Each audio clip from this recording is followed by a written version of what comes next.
I've I haven't prepared a full presentation because the idea was really to discuss the simple principle of resolutions and to hear from members. Um, and on the basis that we are kicking off into a new year, certainly from myself, the my planning for resolution starts last year. And I see and find already in the second week of the year, seeing people, seeing people trip up on some of the things they were already doing last year. And that's because they sort of took a break, sat down, paused for Christmas, but they've started off again this year without having put their thoughts and actions into their planning and what they've resolved to do. So I was interested, and even just in the feedback on the groups, very little or no discussion at all on people around the subject of resolution and how and what you're resolving to do this year that will make a difference in and an impact to yourself, to others, and to this earth and planet that we're on. And I think with the COVID period of last 2020 going into this second wave, it's just this heavy weighted feeling of everybody there's a degree of apathy that I can feel out there. And now that's changing and causing people to make certain decisions, certain options that they're taking. But I'm not sure if they're well founded or necessarily founded in the idea of taking a resolution. So what do people... Morning, sorry, I just realized my video hadn't gone on. Morning. So, what do people understand? Well, firstly, who has made any resolutions? And what do people understand by the word resolution? Two different points. Two different questions. Every year, I spend time and it goes onto my fridge door. So every time I go to the fridge, which is many times a day, I see it's in my face. That's good. So are you it's something that I've been practicing for many, many years. And Bev, are you willing to share? You don't have to share because it's the act of resolving, but are you willing to share what perhaps those resolutions are? Because I think you've described two things there that are important. So the one is that you've at least made some resolutions. And the second is how you're putting it into action because it's become real in front of you. So. Well, there are two questions that have been very at top of the list this year that wasn't there in the previous years. Is it important and is it relevant? Those are the two things that I'm assessing all the stuff that I had written down. And based on that, is it important? Oh, there's another one, sorry. Is it relevant? Is it necessary? So the three that goes on to that. So everything that I have written down, I immediately check it against those three things. Is it important? Is it relevant? Is it necessary? And I think that we get caught up with a lot of stuff that is not relevant and it's not necessary and not necessarily important. Mm-hmm. So I've even got the household doing it at the moment, so that even the kids, Shira and Ryan, they're all doing it at the moment. So I don't know what our fridge door is going to look like, but we do have 3 fridges. So, yeah. So at the moment, I don't really want to share what it is, but I want to hear from everybody else. But yeah, I do it every single year. But this year, as I say, it's changed to those 3 questions added to it. So, and I think that the way you've described it, that it needs to do with being relevant. It doesn't really matter what your actual individual resolution is. I think that's a very key part, because if it's not relevant, then it probably doesn't apply to the new year or to your daily life. Because I think that's a very important question. So I think aside from making the statement of a resolution, it's so important to understand what the resolution means to you and why it is relevant. Because there are different types of resolutions. I'll come back to that just now. But I think the fact that you've put something into place and you've put it into a place that is present in your life daily, that's an important part of making a resolution. Anybody else want to add one? I can give an example of one that I've done, but who else has made a resolution or perhaps put it into play? What is people's understanding of this word New Year's resolution? Because, you know, by the time midnight goes and the next couple of days, most people have already broken any resolution they made, sadly, you know. So any other examples people want to put forward? I always do the New Year thing too, but more effectively than what is. I mean, there's resolutions, and then you get resolutions, and I think it is because for most people, a resolution is just a little wish to do something different that will make my life a little better in the year coming, and for that reason, it's got no real purpose. It's got nothing that really draws them into following into the decision that they've made, to keep them to the commitment, to keep them passionate, if you want to use that word, about the decision that they've made. And I think that's where most of it falls down, because it's usually also about fickle things like going on a diet or going to gym, which is the most popular resolutions that people make, or saving more money. And we all know that those things are the first things that is affected by your circumstances. And I think that is why people fail in making real resolutions. For me, I also do the year-end thing, take the past year in review, look at results that I've had from stuff that I've been involved in, looking at possibilities for that stuff to go forward in the next year. And if there is opportunities, or if it is going to work, then I'll work on strategies to take it forward. And I put it all on paper. I've got notes and stuff that I do. For the past year, I think the uncertainty with this COVID thing has affected many of our decisions, because we don't really know what the year holds that's coming. And we're all hopeful that it will be a good year. But I have this feeling in my gut that we need to prepare for disastrous stuff to happen, and to be ready for that. Now, it's not necessarily meaning that we're going to have a year that is not going to be good for us, because in that disaster, good stories can be birthed.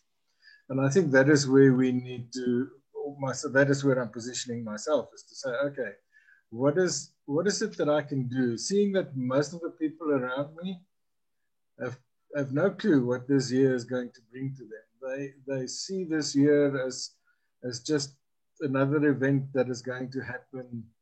And in some ways, they are probably ready, because they have a job, they have a home where they can live in. So the creature comforts has been taken care of. So they're not really affected by it. But there's many others, and those others are the ones that's going to impact on those that think. Morning! Compliments of the Morning, season to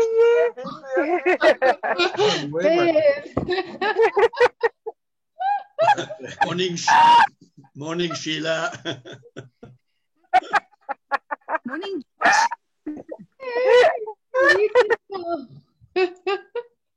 Sorry, was Steve. You got interrupted there. I missed that one. So she's probably got something happening in the office or at home or wherever she is at the moment. Yeah. But anyway, she just took me off track very quickly. In my own situation, I mute this woman. Can you unmute everybody, Steve, while you're talking, because that's... I just muted her, and then she unmutes herself again. Yeah, please mute everybody. It sounds like Bev made a resolution to be heard more. Yeah. Anyway. Okay, I think Steve, you're picking up on. Steve, you're picking up. Yeah, Bev, please put your thing on mute for a second. She is muted, so. So I think, Steve, you're picking yes. up on two things there, and I think, or three things. I think that you are expressing how, whilst there is a new year look at creating new resolutions, actually it should be a daily way of living life, perhaps, and that you have mechanisms and ways that you reinforce that every day. Secondly, because on New Year, everybody sets it up as New Year's, this is the time I'm going to give up smoking, or as you say, the top, the top 10. I've got the list here. The top 10. Number 1 is exercise more. Number 2, lose weight. Number 3, get organized. Number 4, learn a new skill or a new hobby. Number 5, live life to the fullest, which I think we'll just hover there and hold that one in our mind. 6, save more money, spend less money. 7, quit smoking. 8, spend more time with family and friends. That one resonates. 9, travel more. And 10, read more. So, I don't think there's any great surprises on that list of the 10. And as Steve says, a lot of them are quite often frivolous, or they're focused on things like to say, well, exercise more. I think it's a good moral and a good ethic, but it's a way we should be living our life daily to respect our bodies. And, there's an old adage that says, if you eat less and move more, you'll lose weight, and that's the best diet in the planet. And I think these type of things are about a way of healthy living, which, in that list of the 10, the one that resonates with me is live life to the fullest, is that people often wait a year till New Year's Eve to make a decision, to make a commitment for that year. And then, as they say, they're so habitual to what they were doing the year before, they end up getting what they got, and another year goes past. And genuinely, I laugh at the beginning and say, we're into the second week of the year, but that's the truth. We are into the second week of the year. Almost 52 weeks of 52 have gone. And most companies, and most, particularly in South Africa, most businesses are only waking up now. Whereas a lot of people put their strategic plans or their own commitments themselves into action last year, took a rest, but then hit the floor running. And I think that's where, this point you're making, Steve, that some people just choose a day of the year at the beginning of the year to say, oh, this is what I'm going to do.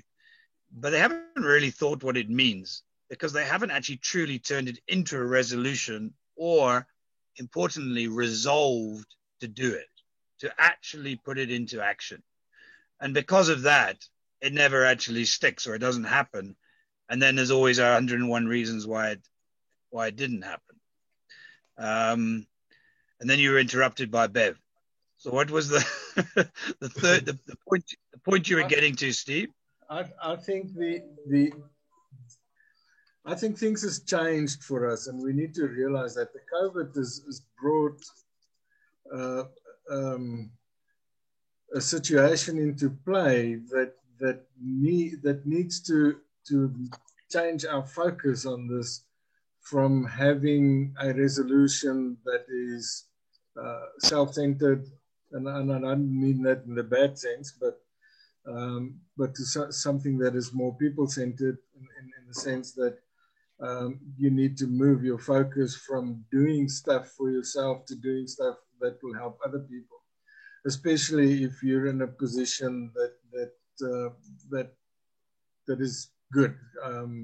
And I mean, most of us do find ourselves in a situation where we are probably in the top 10% of the global population as far as being good is concerned. We're healthy, we've got an income of some sort, we have a house to live in, we've got food on our tables, we've got cars to drive, and all those things. That makes us very wealthy in a global sense. And I think it is time for us to realize that we need to maybe move our focus from being self-centered to actually focus on the people that you can help to become as successful as you are, or to become agents of change. And I think that's the most important thing. I started this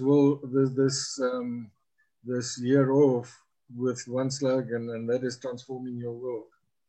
and the role that I can play in that, and how I can help others to become transformers of their world.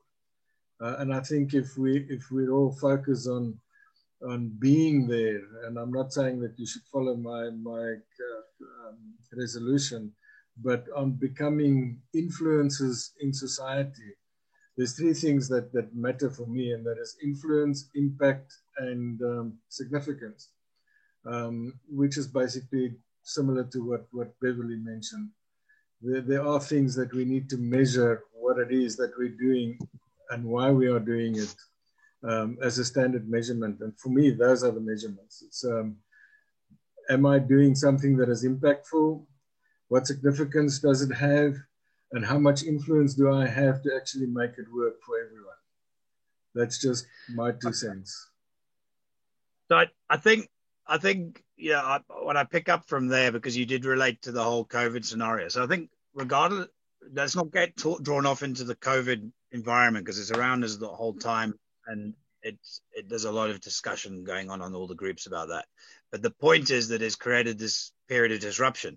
And I think that going into a new year, it's so important, like anything we start new, is to pick up on these factors that we've been talking about over the latter half of 2020, is that the idea of planning, the idea of understanding values, how do you make an impact, the commitments we make. And Steve, your point there about what we can do for others, I agree on that, in terms of that we have to respect that we're not alone. Yet I do believe for myself, you still have to make your own personal resolutions, your personal commitments to what you are doing in order to be able to help others. Because if, you know, that adage with anybody involved in rescue or emergency or in business turnarounds or coaching, they all have one common factor, and that is, unless you as an individual are able to understand what you're doing, the group, it's very difficult to help a group, because the group then can be put at risk.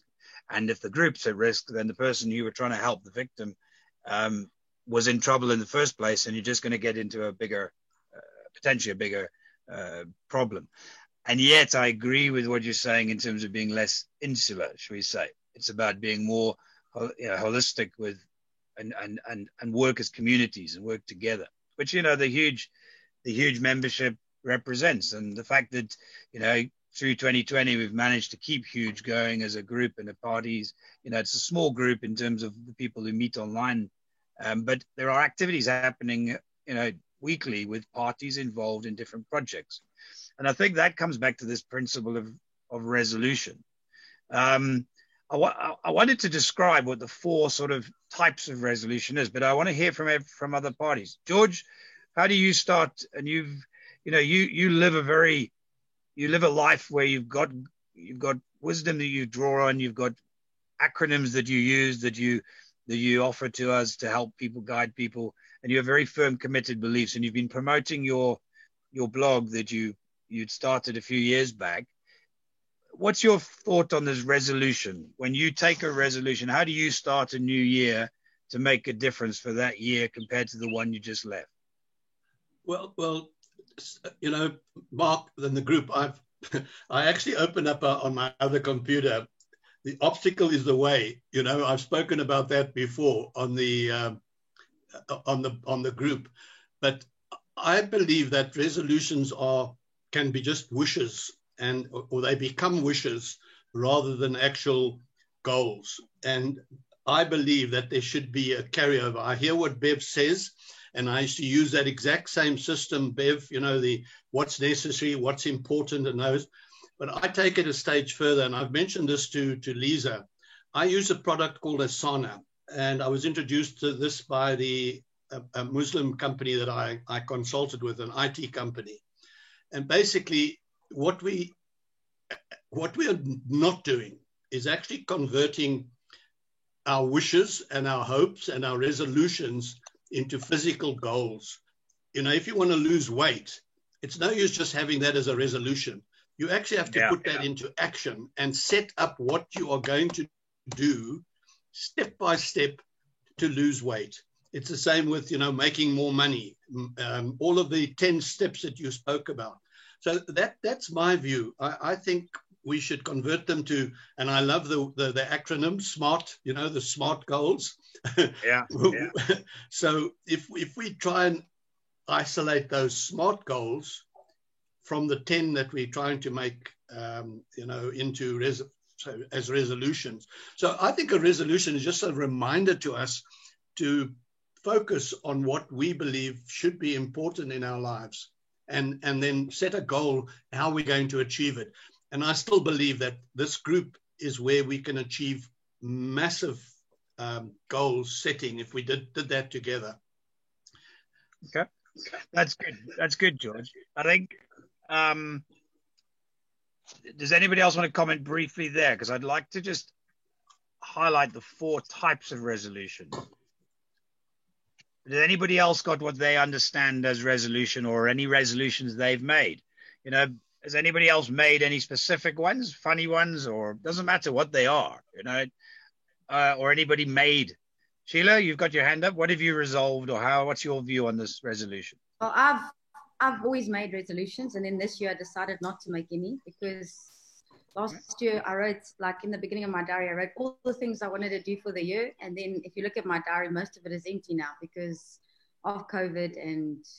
But I still, because I wrote them down, I think that somebody said something very wise. Every year is just a progress from the year before. It's not like all of a sudden on New Year, your life will change miraculously and you will get a new chance and every day is a day for change. Every day is a day for a new beginning. It doesn't have to be on the 1st of January. And that was something profound, because I also used to believe that, this has been a lousy year, I can't wait for the year to be over. And we think in terms of, it needs to be over quick so that this new year can start. But it's if we didn't count them as New Year's, it's just another day after another day after another day. And so that's how I've decided to start looking at life, is that it's just another day. And if I'm the only one who can make it better or worse. And so what I've done this year is I've written these goals down already. So those goals haven't changed. So what I decided this year to do was to ask God for what was his plans and purposes in all that I've written down. It's the ones that he wants for me this year to prosper. And so the verse that came to me was, many are the plans in a man's heart, but it's the Lord's will that will prevail or prosper. And so for me this year, I have plans. They're basically the same ones as last year. They haven't changed. The only thing that I can add to it is that I want to be more proactive in helping others. And I don't want to wait till I've got everything perfect so that I can do it. Because I've always had this plan where I want to make all this money. And when I make this money, Alex, mom's busy. Alex, I asked you please to go sorry guys, I asked you to go in the room. I can't compete with you, boy. Well, then you need to keep it down. Then put his volume down. Or bring them onto the conversation. They're all on their own Zooms, yeah. So we're all on Zoom. So it's crazy. Anyway, so my thing was this year was I always wanted, to have money. So I thought if I have this business and that business, then I'm going to have enough money to try and do this and to do that I want to do.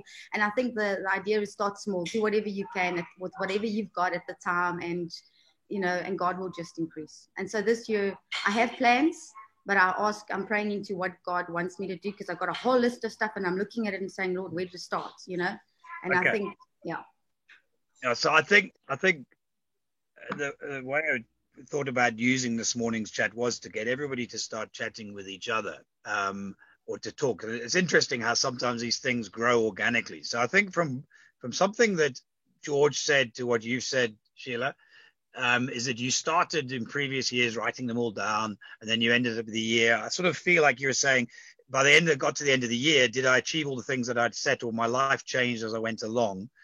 I do think it's important to have a framework, but I do agree with the common thing that everybody's saying, that it shouldn't be just on one day of the year. I think, it's Rick Warren's book, isn't it, to live a purpose-driven life. I think at the end of the day, we should go to sleep at night putting into our mind what we want to think, what we achieve from the day and what we want to achieve tomorrow. And then we wake up with that spring in our step to go and make it happen. And that does need a form of plan. It needs a form of guiding structure. But why wait until the 1st of January? Having said that, every single day is a day where we can make and resolve to to make a difference to both yourself and to others.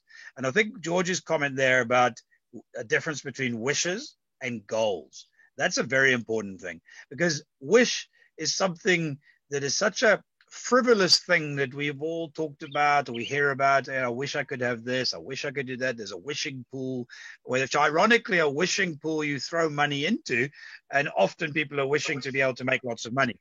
But I think wishing is something, as you say, George, very different to goals.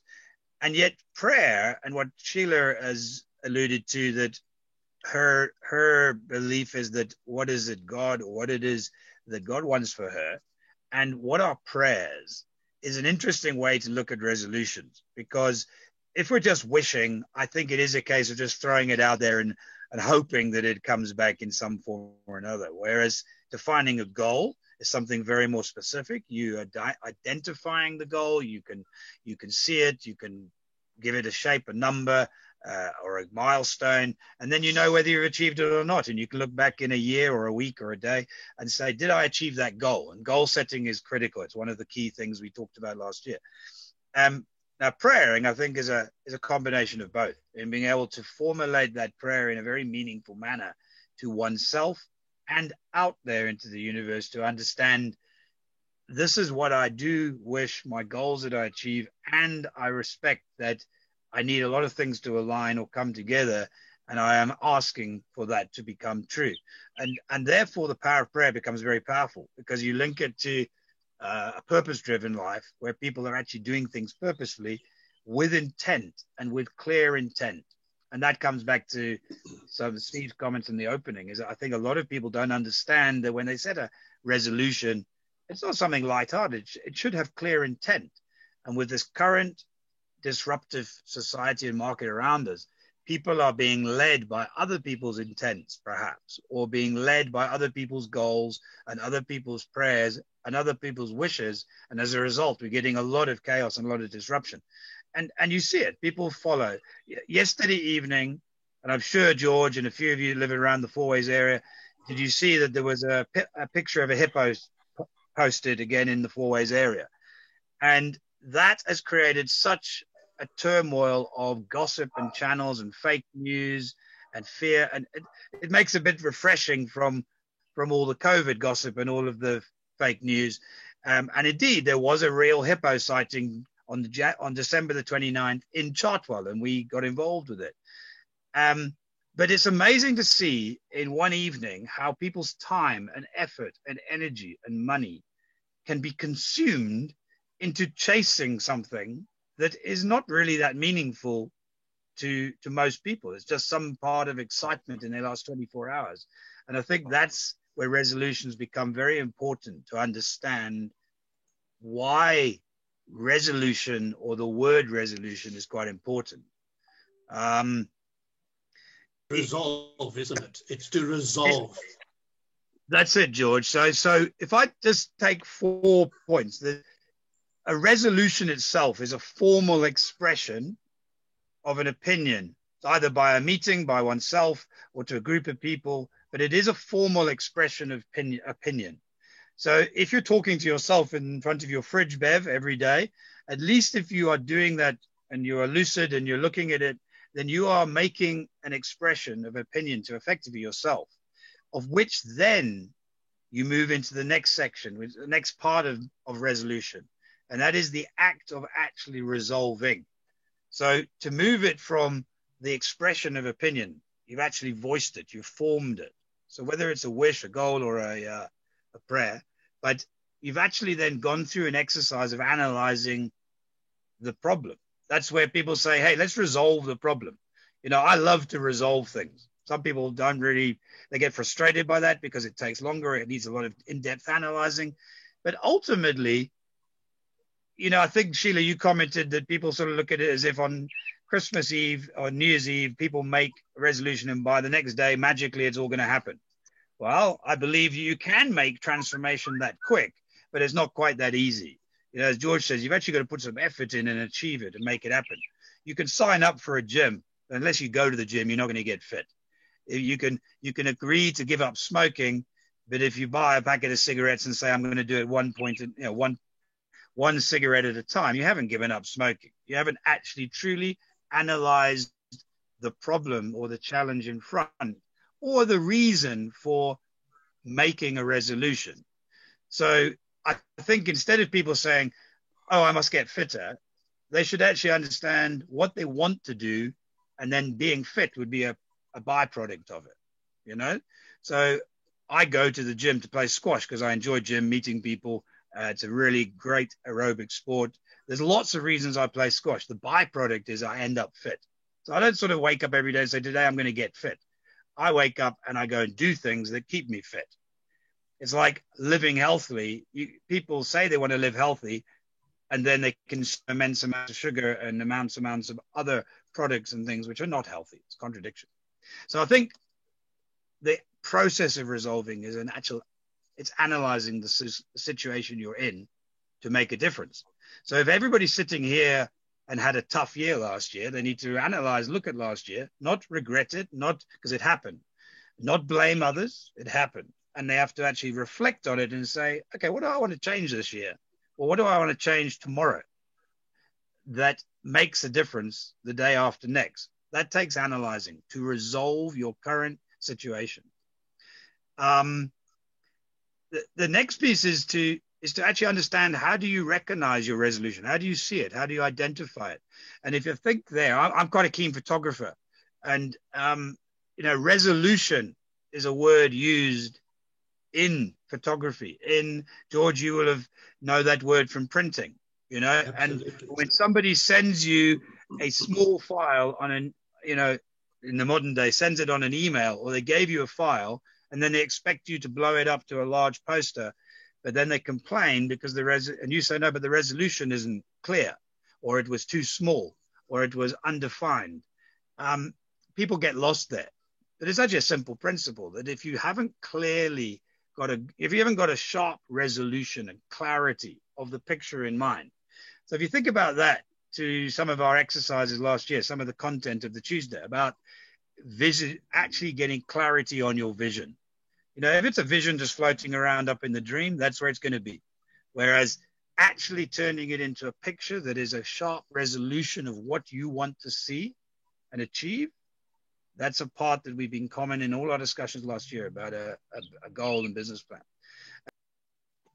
Yeah, so that point was about resolution. That having expressed what it is you want to resolve, having analyzed how you're going to resolve it, it's so important then to have clarity on what that resolution is.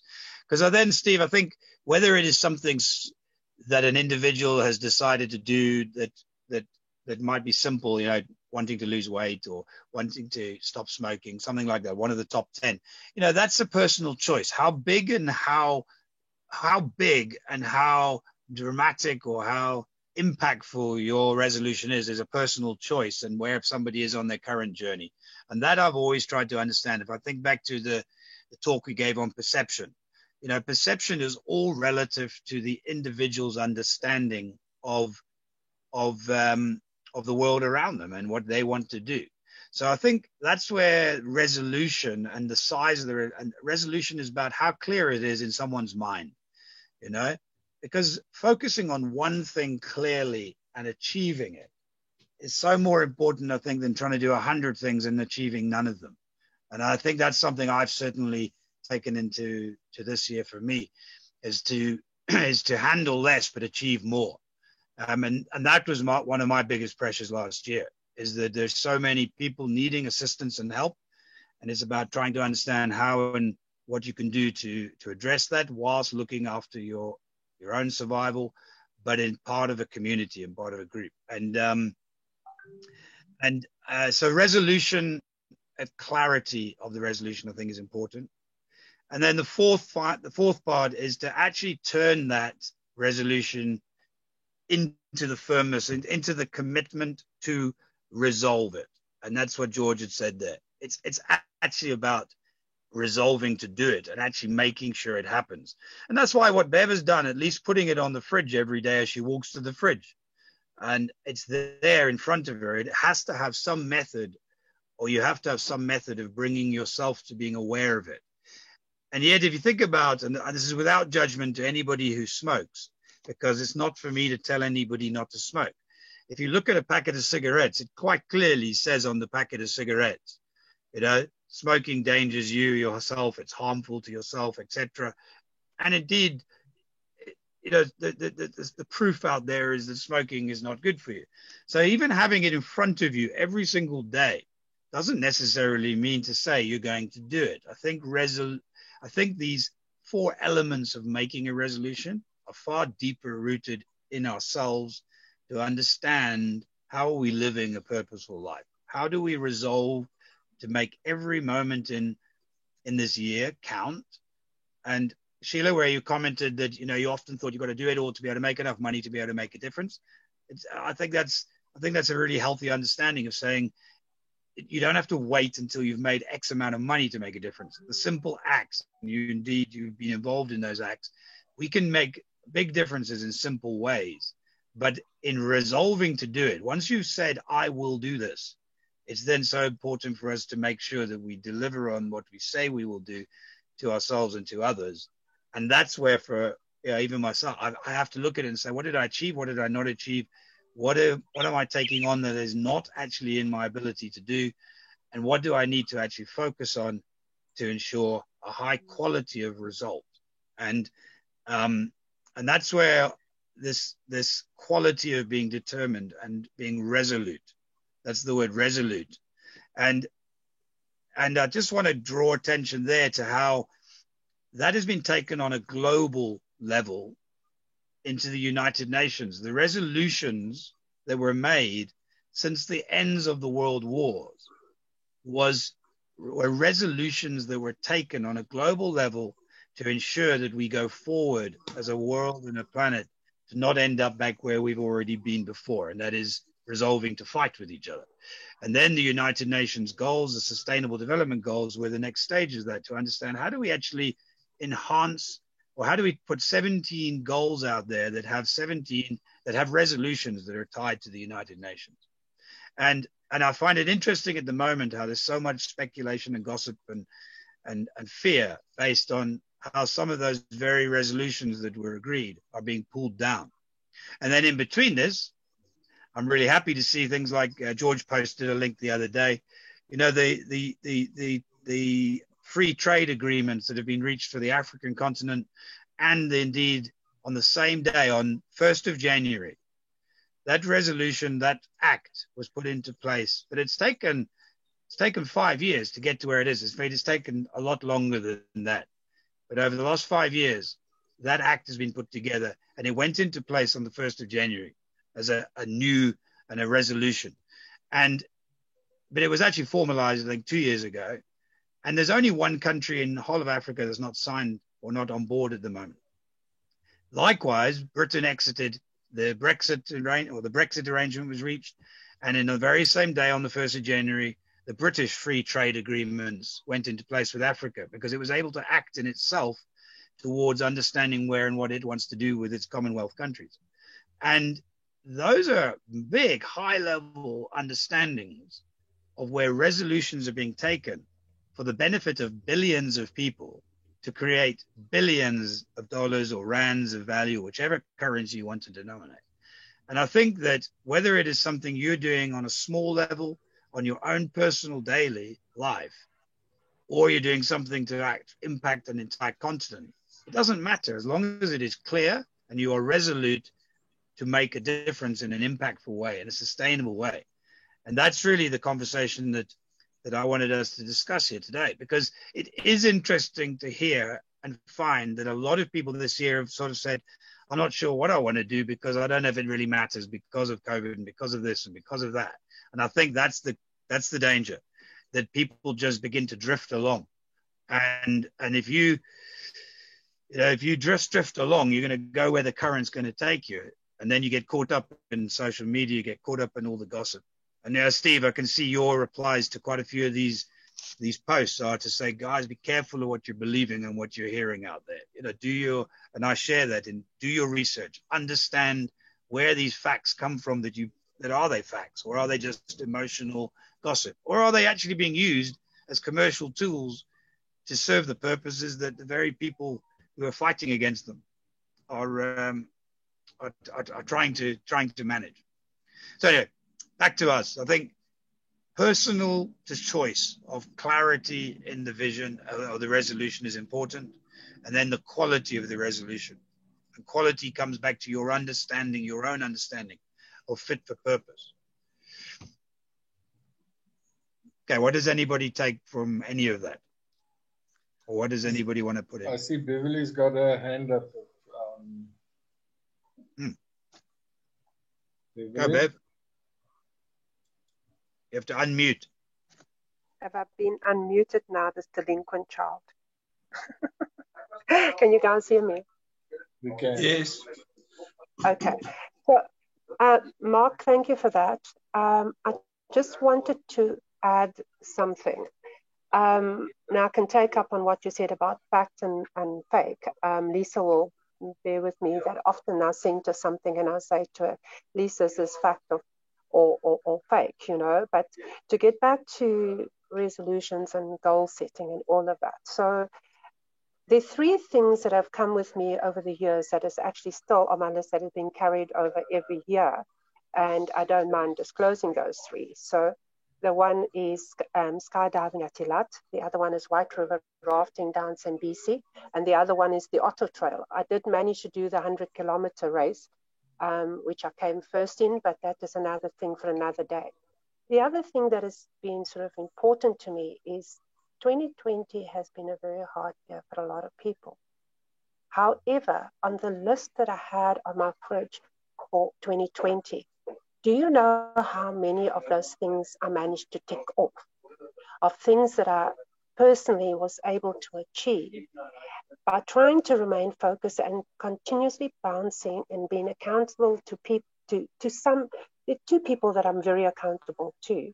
But by bouncing things off other people, I was able to achieve a lot more in 2020 than I did in the previous years. And that to me blew me away. So a lot of people had lockdown. Mark, you know, we didn't. I'm grateful that we didn't.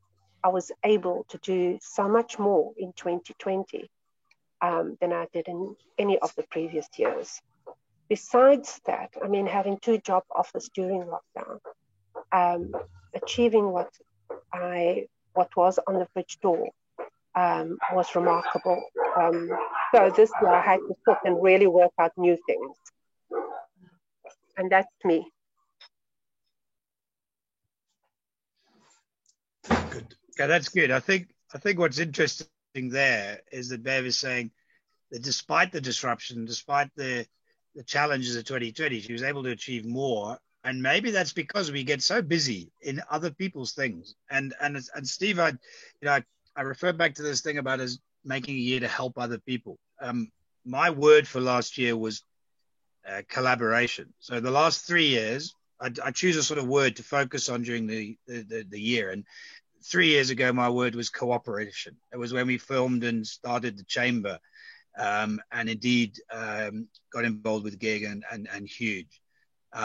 Then from the next year, it became collaboration for me. The word then was collaboration, which was a big word last year, but I actually was very involved with that word the year before, because I was busy trying to understand who do I collaborate with, which companies do I collaborate with, what areas of industry in the world do I want to work in.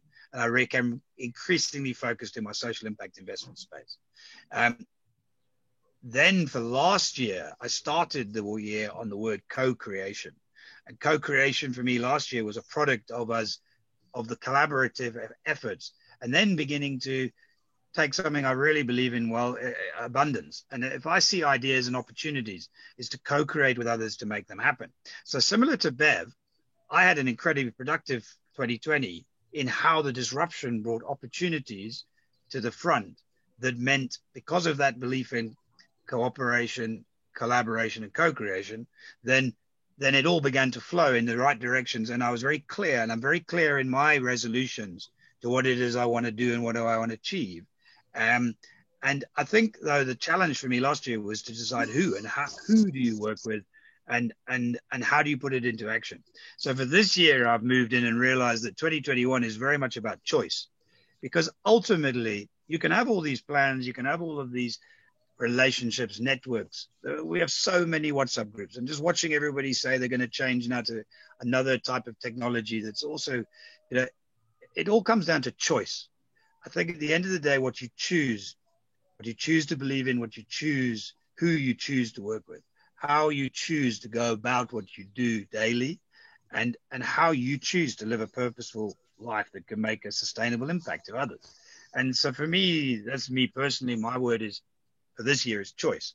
And it's something I ask myself every time, whether it is what I do in planning my week ahead, or whether it is when I feel like I need more energy and I go into a garage and you decide you're going to buy a chocolate or a sugary drink, or do you buy something, or do you really need it? I don't know if any of you have during this period or the 2020 period, you found yourself getting to a petrol station where you get there and you have to go and stand in the queue now because there's 20 or 30 people all queued up 2 meters apart to get to a till. I consciously then went, you know what? I don't really actually need the thing that I truly was going to waste my time standing in this queue. Put it back on the shelf, go back to the car. And I've become very aware of those things. And I already live a fairly healthy lifestyle. And that's one of my resolutions, is to just live and love a healthy lifestyle. That's one of the things I've got on my stickers, Bev, is just to live and love a healthy lifestyle. And the words for me there are to live it because I want to live. I want to love because I think it's a good thing to embrace. And a healthy lifestyle is just to be healthy, but to actually look at my lifestyle and say, am I being contradictory? What are the choices I'm making? And I think I've seen it with the alcohol thing, that, the restrictions to alcohol has meant people have actually begun to appreciate alcohol in the way that it served a part of society, perhaps, to enjoy one glass of wine, not one bottle, 1 dram of whiskey, not an entire bottle, 1 tequila, not an entire bottle. So is it the alcohol that is evil, or is it the choices that we make of what we do with the alcohol? And money definitely has the same thing. People say money's evil. I don't think so. What you can do with money's not really real. It's a tangible reward mechanism. It's a mechanism of counting. And so many people are getting drawn into focusing about blaming the people with money. And yet everybody wants free handouts, or they want to borrow money. What I think we've got to do is make the right choices of what we do with money, and then work out how and what we choose to, who we choose to work with. So, sorry, back to the group. Anybody want to add on to that? Yes. So I like the idea of having a word for the year, and I think mine is influence. And so I actually want to give a shout out to Steve, because our company, Imprinting Africa, met with him every day for 3 days, and we're going to do so this coming week. And it's been absolutely amazing, because for the first time, instead of making a resolution on my own, I'm making it with 3 other people. And so without Steve's guidance, we had ideas of where we were going, and we had things we wanted to implement and dreams and things, but Steve really helped us flesh it out. Like, he showed us how to put structure in place. And so I do know one of the goals that I have set is to publish my books, and my children's book is almost complete because Sheila introduced me to this guy, Barsi, and he's been doing the pictures. And it's a very simple little Afrikaans story using the word UI as the basis. And so that's, so that's basically what I'm working on. And then we're going to write our screenplays. We're going to brainstorm in 2 weeks' time. We're going to get together and just brainstorm. We're working with a film company in America. So so there's lots of exciting things to put in place. I think the difficult thing about living with COVID is you can make plans, but you can't schedule it. That's what I find frustrating. For example, we want to get in Alexandra. We've got so many things we can do. Portia's about to get a property. So there's so many potential things we can do, but we can't schedule it. So that's my, that I'm feeling. Well, you have to, that's great, Lisa. I think that's really good. A good example of putting most of the things we've talked about today into practical application. And you did it last week. In terms of the scheduling, I think that it comes down to choice. Is that doubt? One of the things I've taken from last year is the saving of time and costs using technology, so scheduling has become easier. Less time driving, less costs of running around to get to other people and other meetings, and then being able to have a far better and I'm going to use the word control here, control over your own choices of how you schedule. So if you try to answer every single WhatsApp that comes in or every single message that you receive, remember your brain's receiving like 4 billion pieces of information a second. You will just run around in circles. But being able to choose what you will focus on and how you will respond and how you schedule is really about having your own approach to scheduling your time and making sure that whatever you are scheduling relates to that work that you were doing last week and how that your schedule keeps on schedule. I myself, I'd set myself to finish certain things by this weekend. I definitely achieved 80 to 90%, but the 10% I didn't achieve is getting in the way of the stuff that I want to do this week already. And then I've had to look at myself and say, am I making the right choices? Am I actually choosing, or do I need to make the painful? Sometimes it's a difficult challenge to actually say, drop this project. It doesn't fit into your purpose and your purpose model, that it will then achieve what it is I want to resolve this year, And, one of my high level, I turned 50 in August during COVID, but my 50-year bucket list involves wanting to paddle one waterway in every African country, and some of those choices and plans are really taking shape, but that's over the next 5 years. I don't allow the schedule of COVID to disrupt. I accept it. I look at it and say, how do I adapt? How do I adapt around this environment that has now been put in front of us? Having said that, last night, I'm sure a lot of us were waiting to hear what the president was going to say. And if he had closed it down, or if the country had gone into full, increased control, it would have disrupted an amazing amount of things. And that would have been hard. And I heard a great sigh of relief from a lot of people who at least are saying, okay, I can handle the COVID environment because people are beginning to say, I've got to be responsible. I don't need as many face-to-face meetings. I think people are trying to act a bit more responsibly. And if you think of the alcohol example, I find it so surprising where people will get satisfaction of sending pictures of empty hospital wards. Surely that is a good thing to celebrate, that we have less problems, less death, less challenges, and all because a decision was made to restrict people's choices. Now, we shouldn't have to restrict choices, but the truth is we're not very good at acting with free choice. The free choices we all take, often we take the ones that feel good, often we take the ones that are exciting and exhilarating, but we don't really understand the consequences that we're taking. Or maybe we do, we just choose to ignore them.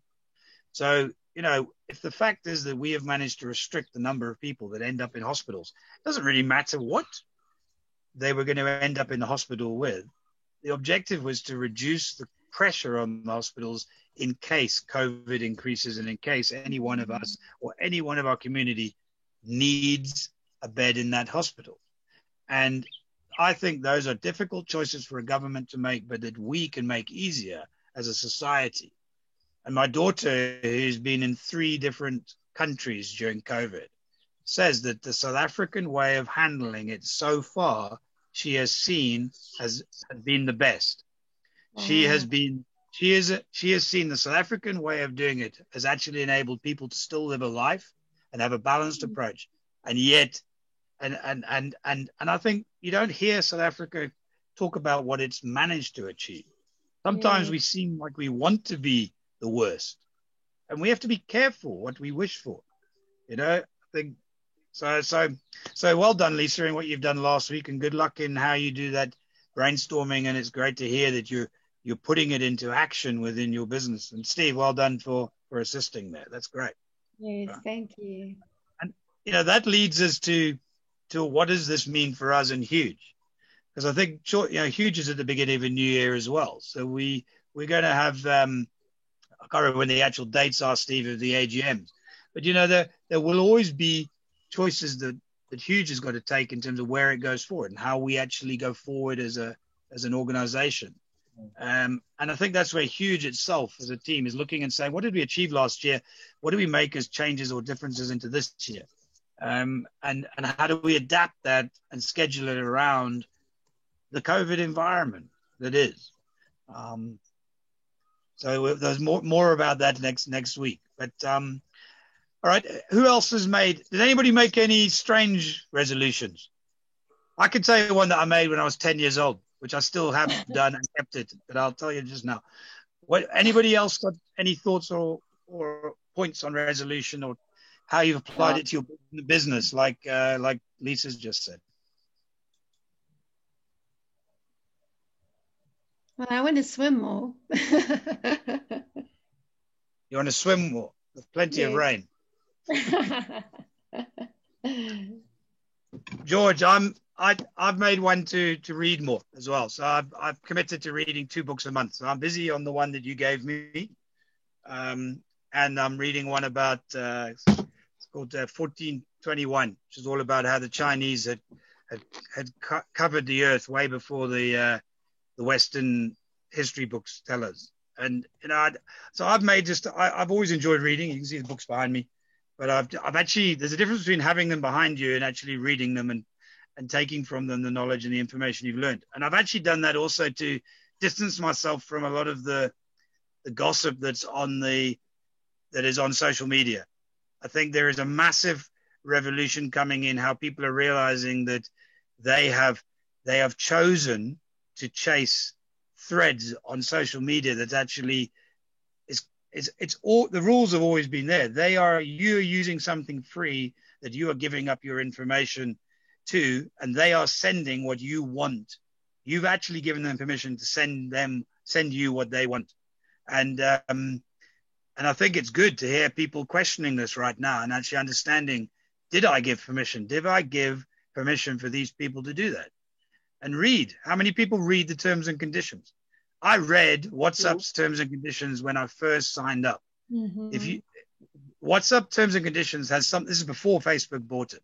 WhatsApp terms and conditions has a piece that if you come up with a business idea that you have discussed over WhatsApp as a discussion between 2 people, they can claim some ownership because you used their tool in part to analyze and develop and design it.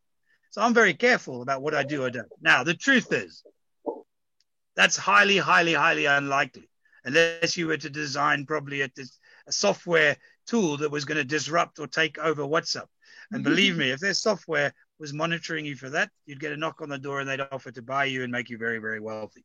So, I think it's this resolution, I think often it comes back to us understanding what are the choices to address what we want to do different in our life.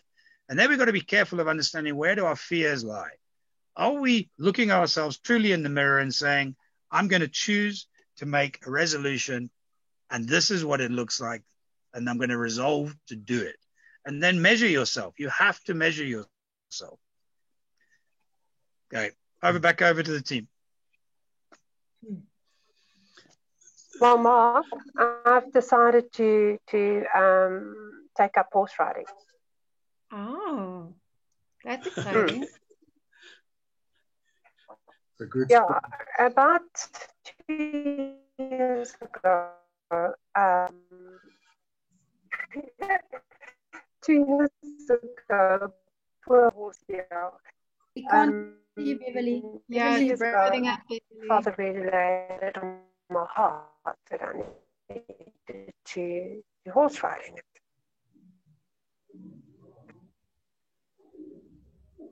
No, it's cutting out.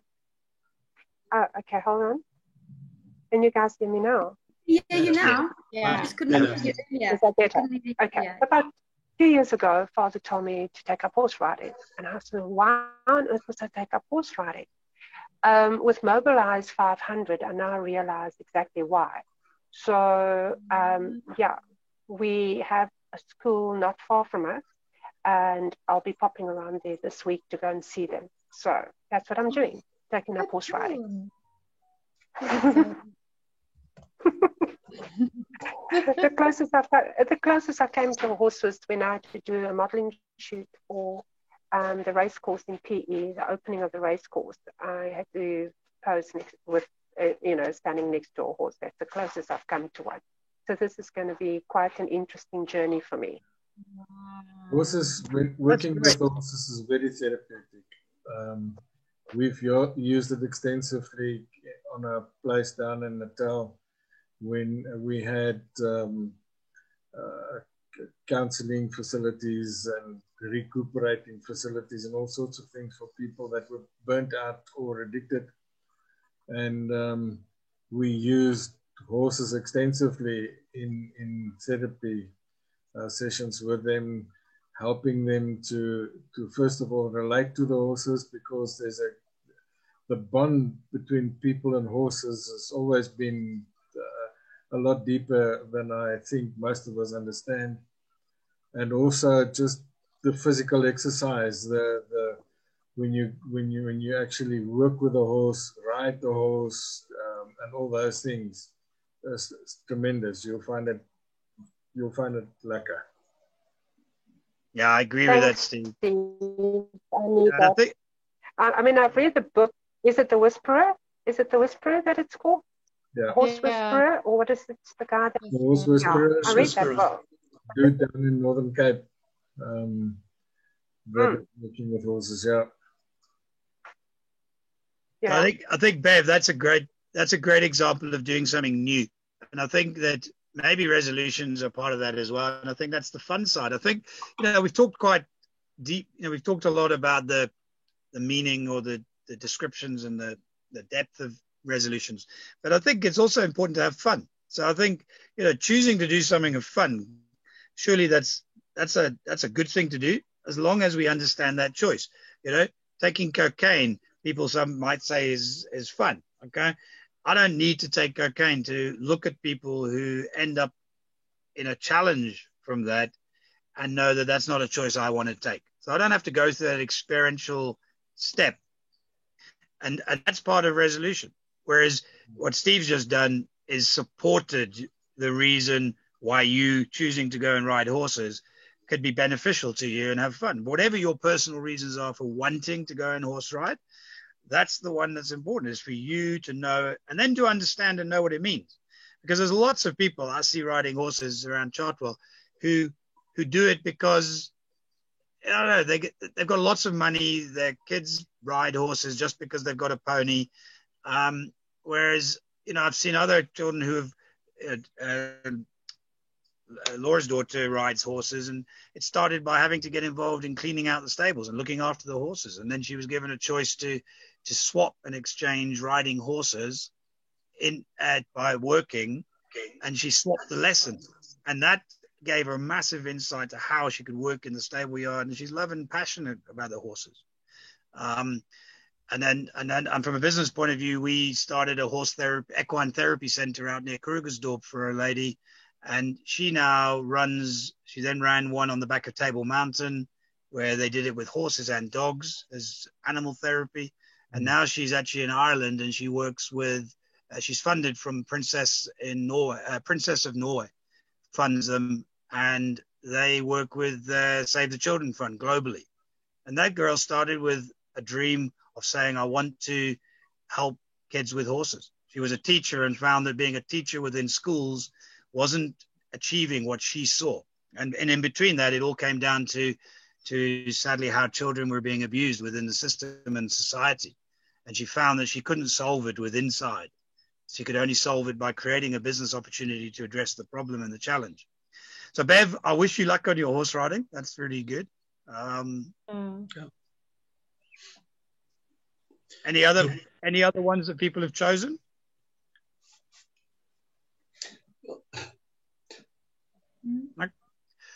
So I think what I'd like to do, I'm going to take some notes from what we've discussed. So those 4 stages of resolution or type, I'll type them up and I'll post them on the group. But I think it will be interesting, Steve, for us then to take that into maybe Hugh's presentation of where the year, what a year looks like and what the year holds or could hold for Hugh and for its members. Maybe that's something we set up as a framework for next Tuesday, so that we can then put something out in the meantime. And then we try and align where we ensure that what Hugh is doing is helping people on their resolutions and on the choices they're making, and how their businesses. I've got meetings this week with George and Lorata on a project, and those are things and plans that were put into place last year. So, I'm looking forward to what can be achieved this year. I have to say, I think this year has the most incredible potential for South Africa to rebound. There are certain economic sectors that are doing really, really well. And I think as we learn to adapt and adjust to the scheduling that COVID is presenting for the right reasons, then South Africa already had challenges before COVID. 8 out of 10 people were in trouble. 10 businesses were in trouble. And yet it was already building a foundation for how it was going to try and bring entrepreneurs into the economic cycle. Africa was preparing itself to how it produces an ability to allow more people to move around the SADC region and in due course across Africa. And I've got a colleague who's going to be driving from Chartwell all the way to Chartwell Chartwell House in the UK in 2022. And I'm aligning my paddling project to paddle waterways in Africa with his project. So those are the fun elements, but they're very closely aligned to my choices I make for making a difference in the world with water, the work we're doing with armor, and the organization that Hugh represents for people who want to make a difference to facilitate sustainable impact.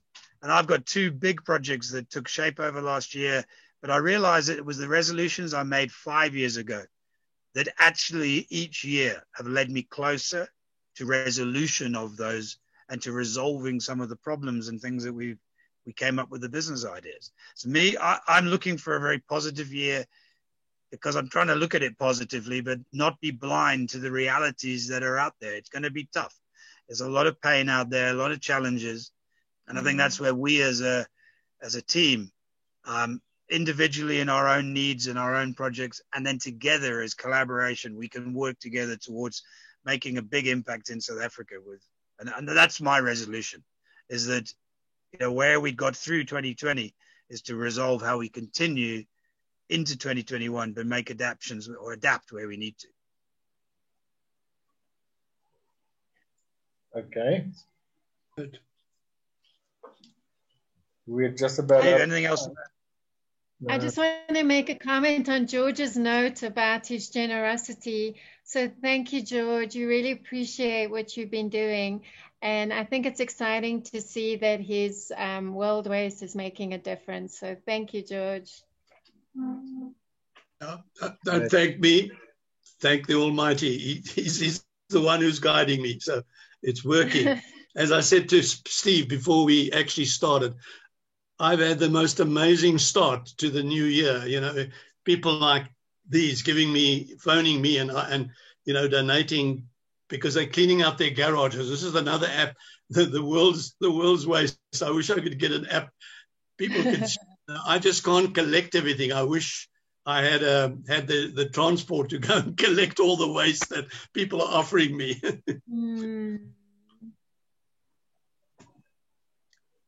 Oh, George, great. I can do that for you if you need it. If you can just tell me where to pick up and where to. Oh. I'm happy to pick up and drop off somewhere. Oh, okay, Sheila. Thanks. Nice to know that. I also found out that Portia actually has a business that does kitchens and things like that. So maybe Beverly might like to contact her because she does obviously good work. She's shown me some of her pictures, and she also has a truck, she's got a factory that manufactures kitchen equipment, so cupboards and things like that. So that's what I wanted to talk to Mark about. It gave me an idea that Porsche could maybe make up some of the the waste board that you've got into products that could be sold, and we could actually start a group to publicize that. Yes, George, that's possible. I mentioned on the group the other day that we've given a go ahead to a pilot in Diepsloot, and that's basically what it is to assemble shelves and simple base products that are basically fit together. But kitchen units and cupboards and shelves came up as the sort of three areas that people want to use the product for. And then there's one for making signboards, and then there's one for toys and games. There's a project where we're going to be making puzzles out of it. But the linkages between the product itself and then the ability to set up SMME structures and the funding is moving. We're moving forward with the funding application, and we've got the buy-in that already was achieved last year. Now it's actually putting it into place. So when we meet on, I think it's Wednesday or Thursday, then we'll be able to review that, and that's the idea of using the the Alex cleanup to basically give some exposure, not just to the act of we need to clean up. It's to the community and within Alex about what it's doing to help establish sustainable businesses within the Alex community itself. And that's where you're wanting to see waste used in a more purposeful manner. Good. So that's Lisa's got a project underway. George has got projects underway. And I think that's what this year's got to be. It's about working how we can build on the things we did last year. And then we'll be sitting a year from now and look back, and we have to be able to measure it. We have to, but I don't think we should wait a year. You should break it into steps to measure and understand where we are in a week from now, where we are in a month from now. And